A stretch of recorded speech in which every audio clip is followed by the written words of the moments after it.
What's up? It's Austin from Make Pop Music and Austin Hall Audio, and today we're going to go over 5 mistakes that you should avoid with your reverbs.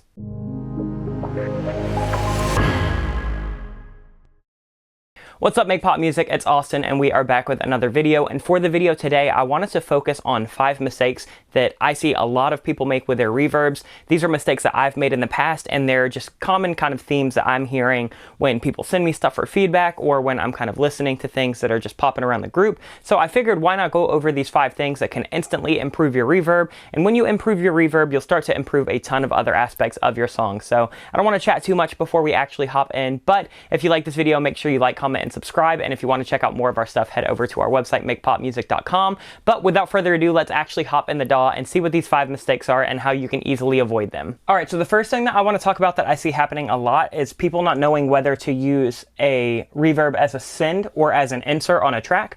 So there's really 2 main ways that you can use a reverb in your song. The first way is just simply adding a reverb to your chain. So we're in my DAW here. I'll go ahead and show you an example of what I mean. So like I had a clap track right here, right? That dry with no reverb, no EQ, no nothing. It sounded like this. So in an instance like this where I have a sound and I know that I want to add a lot of reverb to that sound to kind of give it its own space, give it its own vibe, but I know that I'm not going to be putting that same exact reverb on a bunch of other things. Like it's not going to go on the kick, it's not going on the snare, it's literally just happening on this clap, and I don't need a ton of really specific control on it. I just need like a general reverb. I'm just going to use that as an insert. I'm not going to take the time to send up an effects track or a send track or anything like that. So like for this, I just dragged on FabFilter Pro R, and that gave me the vibe that I needed, and then I was able to just EQ the sample with the reverb after the fact and get the sound that I wanted. So for something like this, especially like on synths, guitars, I rarely use the reverbs on a send because to me it's just easier to throw them on the actual element, because I'll kind of use that as part of the sound design process rather than like a mixing element. So if you're using reverb for like sound design and creativity, feel free to just throw it right on the track. There's really no need to use a send. And then if you want to use like a send, like for example, every song, my main vocals are going to a couple different reverb sends. So this is a song, Bet You Left It Out by Emia, and I have her vocal right here. All up to my city, acting lost and lonely, clinging to me. So if I turn off all of the sends, including the reverbs, this is what we basically have with our dry signal. All up to my city, acting lost and lonely, clinging to. And then I have a couple sends that we're not going to talk about in this video, like I've got some delays and a widener. So we kind of have this all together. All up to my city, acting lost and lonely, clinging. But I knew that I wanted just a little bit of reverb. So for this song, I didn't want something that was going to kind of drown in a mix, but I did want something that was going to help this vocal sit, because you'll hear it when it's dry, it just sounds a little bit awkward and a little bit forced. Took my hand and held me while you had somebody back in Raleigh, and I know now. So it needs a little bit of something. So what I like to do is I'll basically create these send tracks that if you're in Cubase, it's really easy. You can just add a track, and then you're going to add an effects track, and then you can just choose your routing. So this is in my kind of template that I use for every song. I'll have a long reverb and a short reverb, which we'll kind of talk about in just a bit. But generally what you're going to want to do for a send is you'll just have an effects track. If I mute nothing, it's literally just the parallel going from the dry vocal. Took my hand and held me while you had some. So the point of using a send is so I can pop a reverb on it, and then we've got it right here, and you're going to want it at 100% wet. So if I put the reverb directly on the track as an insert, you're probably not going to have this 100% wet, but since we're blending this into taste. Took my hand and held me while you had somebody. And there's our main reverb, and then we'll kind of talk about post-processing a little bit later. That's a whole nother tip, but I'll just kind of show you what a difference it sounds like if we have it on a send versus as an insert. So here's with a send. Took my hand and held me while you had somebody. And then if we were to just use that as an insert right here, same exact preset, but we just put this at like, you know, I don't know, let's try like 15% wet, 17% wet. Took my hand and held me while you had somebody. It's not loud enough, but then as we start driving it up, it just doesn't really sit right. Took my hand and held me while you had somebody back in Raleigh. You just really don't have the ability to fine-tune and finesse it. So we'll talk about post-processing in just a minute, but for now, all you really need to know is if you want to have abilities to kind of tweak that reverb, using it on a send is going to be really beneficial, because you can kind of automate the send level throughout the song. You can automate the actual volume of that send track returning back in, and if you want to pre and post process, that's also something that's on the table, where if you're using it as an insert, you really only get the tools that come with whatever reverb you're using for that track. So know whether you're using it as an insert or a send, that is definitely mistake number one that I see a ton. Let's go ahead and talk about mistake number two that I see, and that is just using the wrong type of reverb. And so I'm not even necessarily talking about the wrong reverb plugin. I guess that could be a factor, but there are a bunch of different styles of reverb. So like, let's go back up to, I don't know, just that clap or whatever, something that has a reverb on it. So we have like Pro R here. Pro R is kind of unique because it's not really modeled off of different types of reverb. So this is just going to be a kind of digital reverb where you kind of have control over the time, over the stereo space, etc. So with that, you're not going to get as lost as if you use something like Verb Suite or Valhalla Vintage Verb, where different reverbs and different algorithms have a totally different sound. So a lot of the time I'll see people use like a room reverb on something that they should have used like a plate or a chamber. And so we'll just kind of talk about what those are and kind of what they do. So you can see right here, Verb Suite basically has modeled a bunch of old analog reverb units, and so typically that's divided up into different styles. So we'll just go over a couple basic ones. You have like your room reverbs, which are generally, in my opinion, best for like short sounds if you need them to sound like a drum room. Basically, if you want them to sound like they were tracked in a room that's anywhere between like 15 feet by 15 feet and 30 feet by 30 feet, a room reverb is going to be really good for that. I like to use it as a short reverb so I can kind of add a little bit of stereo width and stereo space.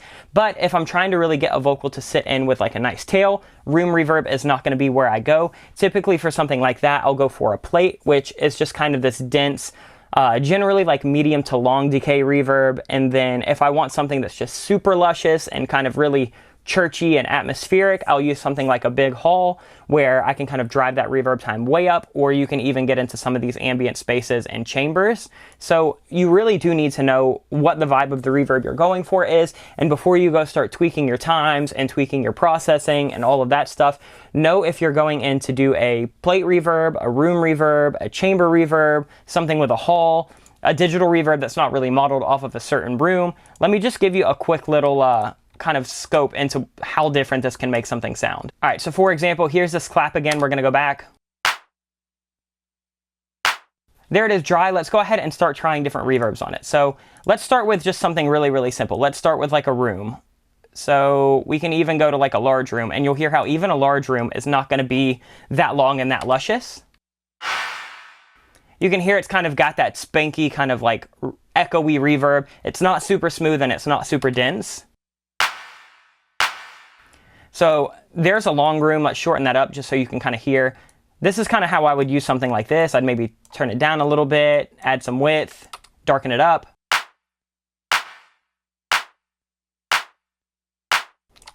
Just to give me a little bit of slap back. But let's go ahead and say that we need that to kind of have a nice little bit of tail and ambience. Let's go to like a fat plate. So you can see that this starts at like almost a second, and then we'll drive all the way up to like 2.5. I like a 1.5 to 2.5 second plate a lot of the time. You can hear how that's a lot longer and a lot more dense and kind of round, where the room definitely has its like extra little reflections. And then you can go into all these different reverb units. You're basically just going to want to know the difference of like halls, chambers, plates, and rooms. Outside of that, you can really just experiment. But let's go to a hall so you can hear just how different this is. This is going to give you like that church vibe, that kind of big choir hall vibe. So you can hear it's a lot darker, it's a lot smoother. So this is really great for like choir vocals, background vocals. If you need just like a really luscious vocal reverb, a hall is the way to go. So just knowing the difference between those different types of reverbs and what they do is going to be key for getting the sound that you're wanting. Another thing that I see happening a lot is people not setting their times right on their reverbs, and sometimes it's too short, and the whatever's being reverberated kind of sounds like it's in like this boxy room where it needs to be a little bit more open and lush. And sometimes they have the decay time way too long, and it just kind of washes everything out and just gets really muddy and kind of gross sounding. So let's go ahead and take another listen to this main reverb that we have here, and I'll kind of show you how different this can change the vibe. So right now, the main kind of long reverb on this is 1.5 seconds, and it's a plate, so it's pretty dense, it's pretty bright, and it's going to give us that space we need. But watch as we start to shorten it and as we start to lengthen it. Took my hand and held me while you had somebody. Let me go ahead and turn off the delays as well. Took my hand and held me while you had somebody. So you can see it's long, it's lush, but it's not drowning out everything, and it's not sitting crazy in the mix. Let me show you actually in the mix so you can kind of hear it. Took my hand and held me while you had somebody. Now let's shorten that up to like under a second, and you'll kind of hear how awkward it starts to sound. Took my hand and held me while you had somebody. Back in Raleigh, and I know now. There's none of that nice luscious sustain that I kind of liked having that tail with, when it was like 1.5. So, you know, having it under a second for this, not really doing what I need. I could bring in a short reverb to do something like that. But if we drive this up to like 2 seconds, it's probably going to start to wash out and get a little bit gross. Took my hand and held me while you had somebody. Back in Raleigh, and I know now. So that decay, I feel like, is way too long. The phrases are all running into each other, and I'm not really getting any separation in that vocal. So you can see right here, that's how I like to determine how long my decay is going to be. Sometimes people will have these calculations, and they'll pull out a calculator for, like, I'm at 120 BPM for this song. I need to make sure that my reverb is going to last a whole measure, so they'll kind of calculate one measure at 120 BPM and come up with the milliseconds or the seconds. I don't really care that much. I just want it to fit nice in the mix to my ears, and I want it to kind of fit the vibe that I'm going for. And then other than that, a couple more times that you might want to look at are something like a pre-delay, which is basically the delay from when that dry vocal goes to when that reverb kicks in, how much time is in between there. So if I have 0 pre-delay, it might start to kind of wash out that vocal because there's no discernible difference between when that vocal kicks in and when that reverb starts. So let me show you that. Took my hand and held me while you had somebody. It just comes in immediately. I want a little bit of separation, but if I drive it way, way up, it almost has like a very, very audible delay to it. Took my hand and held me while you had somebody. Back in Raleigh, and I know now. So that's just not going to work either. So generally, I'll put it at like 20 to 30 milliseconds, and that's almost always enough to get it out of the way of those initial transients of the words, but still set it in to where it feels really, really nice and tight with the actual vocal. Took my hand and held me while you had somebody. Also super crucial on something like a synth or a drum where you're going to want the note or the transient to really poke out, but you still want that tail from that reverb. Just kind of play around with the attack and of the pre-delay, and you might get a little bit of that separation you're looking for without having to go through and sidechain a bunch of stuff and do all of these fancy schmancy different post-processings once you already have the reverb on. Just nail that decay time and nail that pre-delay time, and normally it's going to sit totally fine. All right, problem number 4 that I see a lot, and this is going to tie back to using it as a send instead of an insert, is people not post-processing or pre-processing their reverb. So generally, a reverb straight out of the box, sometimes they'll have some EQ adjustments, like the Slate reverb has the high, middle, and the low. Pro R has a ton of EQ options because it basically has like a Pro Q style EQ in it. Valhalla Vintage Verb is kind of similar to the Slate, where you've kind of got a high roll-off and a low roll-off. But I think where you can really start to get reverbs and delays, honestly, to start sitting in is if you pre-process them on the send or post-process them. So with this song, I like the vocal mix. I didn't feel like it had any issues that I needed to tweak going into the actual reverb. But after the reverb, I did something that's called the Abbey Road technique, which is where you basically roll off some lows and roll off some highs. And it just kind of helps the reverb sit better in the entire mix. So here it is with that. Took my hand and held me while you had somebody. And then here it is without. It just sounds a little bit dense and a little bit loose. Took my hand and held me while you had somebody. Back in Raleigh, and I know now. I just don't really want those low mids because as I start to lengthen out, it just gets a little bit muddy. So normally I'll always EQ after a reverb, and then sometimes, like I have this short reverb over here, I'll pre-process it. So if I really, really like what my dry vocal sounds like, say like Anne's vocal in this is super bright, it's super punchy, but maybe it's hitting the reverb weird, where the reverb kind of has this weird kind of sharp sibilant tail, or it just has like this harshness that once it kind of gets echoed out doesn't really sound really good. Sometimes what I'll do is I will throw on like a de-esser and do some pretty sharp de-essing before it hits that reverb on that send. Took my hand and held me while you had somebody. And that way my main dry vocal can still be kind of sibilant and can still poke out through that whole mix. But when I've got this wide, short reverb, it's not going to be bouncing around that sound everywhere in the kind of stereo spectrum, and it's not going to decay that, because I don't really want that. So sometimes if I have a vocal that's super aggressive and super sharp, and I kind of need that to sit in the mix, but it sounds really horrible with the reverb, what I'll do is I'll throw on something like Soothe, or I'll throw on something like a de-esser and kind of tame that before it hits that reverb. And then if I still need a little bit extra, that's where I can go in and I can EQ after the reverb. And then I've also done things like if I want a certain effect, I can throw on a doubler before the reverb, and it kind of really spreads that vocal out and gets out of the way of that lead. I've thrown saturation on before and after reverbs. I have thrown delays on before and after reverbs. So the opportunities are really endless for you to go ahead and make that reverb sit in the mix exactly how you want. And all you really need to do with that is just set up that send. That way you can either put an insert before, and that'll affect what's going into that reverb, or you can put it after the fact, and that will affect what it sounds like after the reverb, but before it comes back and feeds back into your dry signal on your bus. So really, if you're having trouble with like a reverb sounding tinny or sounding really boomy, this is a really, really easy solution. Like even in this song, if I wanted to, I could just start scooping out stuff. Took my hand and held me while you had somebody back in Raleigh, and I know now. Like I could scoop out a ton of this if I wanted it even more smooth. I kind of like it having that upper mid-range to kind of poke through. Took my hand and held me while you had somebody. But like hitting that short reverb with a de-esser before, and then hitting that long reverb with that kind of filtered out Abbey Road style EQ afterwards really helped both of those sit in the mix, rather than having something like this. It just feels a little bit unpolished and feels a little bit bright and messy. Took my hand and held me while you had somebody back in Raleigh, and I know now.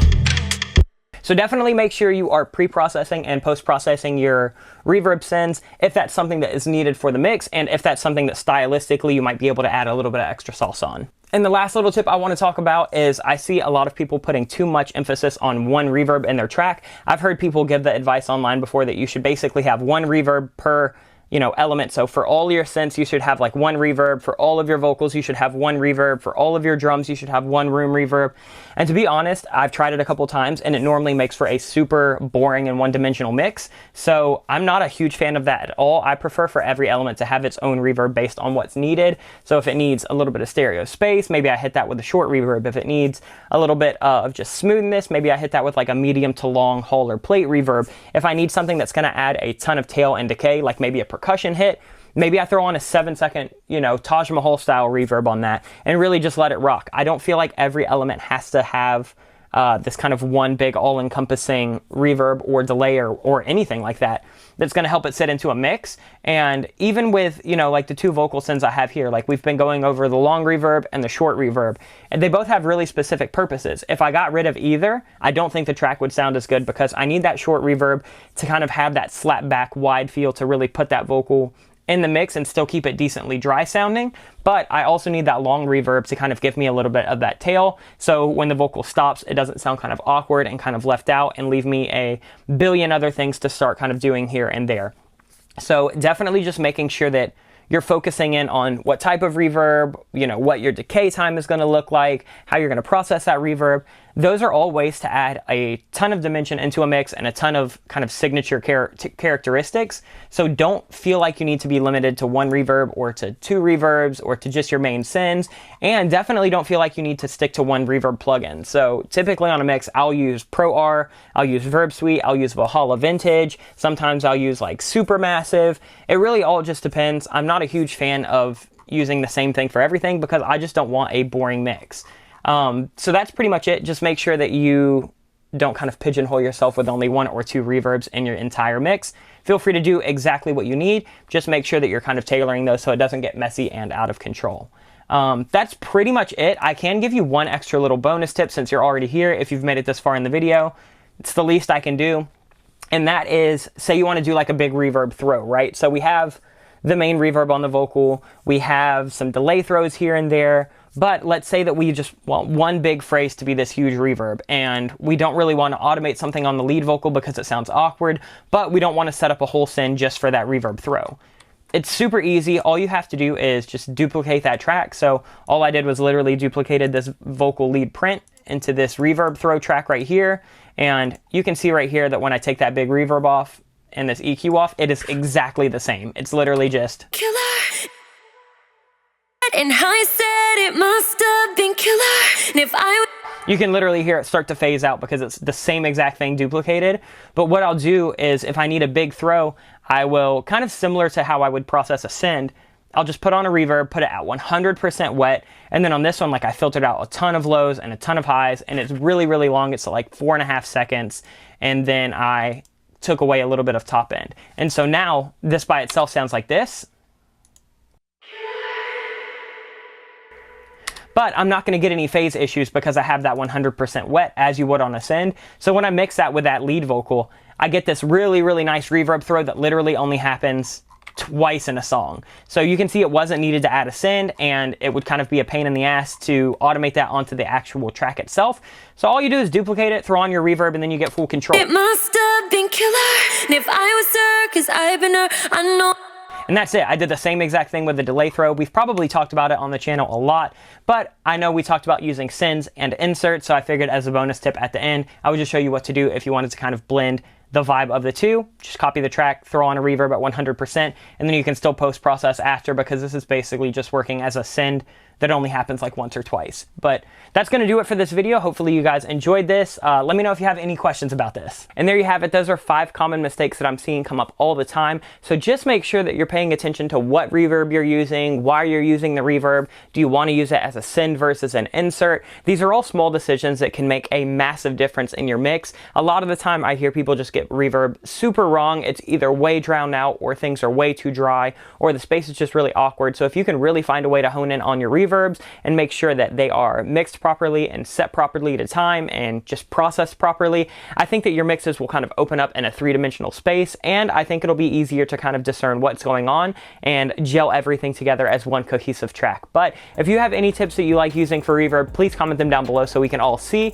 Other than that, that's going to do it for this video. If you liked it, please like, comment, and subscribe. It helps us out a ton. If you want to share it with people, that also helps us out. And then if you want to check out any of our other stuff, head over to makepopmusic.com, where you can check out all of our courses, samples, presets, all that good stuff over there. But that's going to do it for this week. We will see you guys next week with another tutorial. Much love, everyone. Peace.